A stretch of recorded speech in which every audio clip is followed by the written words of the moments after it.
Genesis chapter 17. The covenant of circumcision. When Abram was 99 years old, the Lord appeared to him and said, I am God Almighty. Walk before me faithfully and be blameless. Then I will make up my covenant between me and you and will greatly increase your numbers.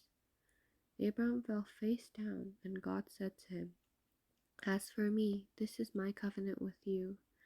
You will be the father of many generations. No longer will you be called Abram. Your name will be Abraham, for I have made you a father of many nations.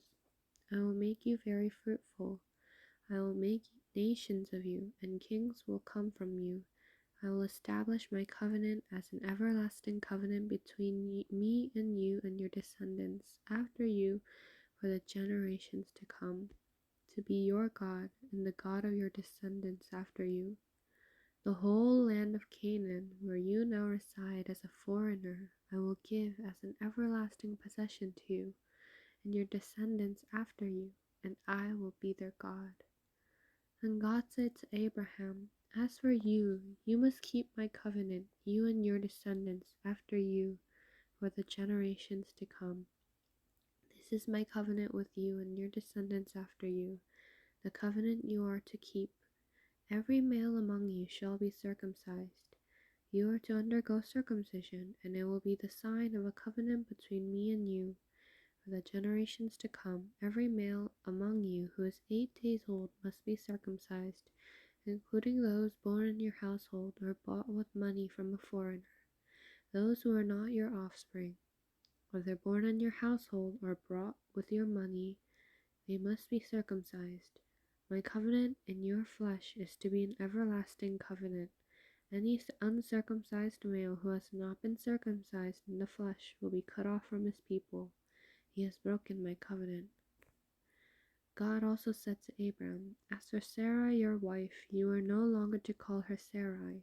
Her name will be Sarah. I will bless her and will surely give you a son by her.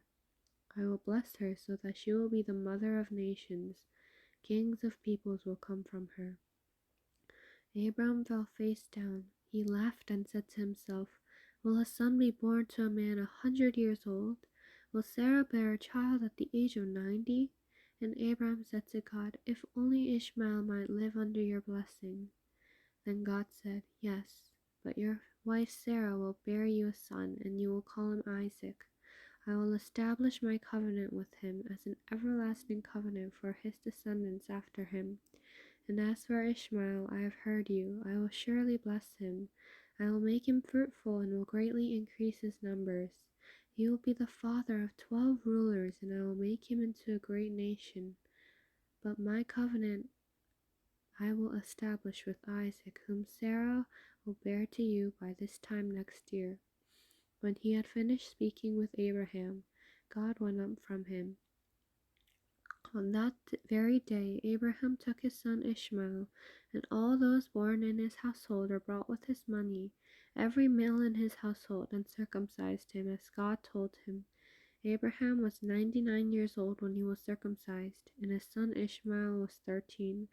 Abraham and his son Ishmael were both circumcised on that day, and every male in Abraham's household, including those born in his household or bought from a foreigner, was circumcised with him. End of chapter 17.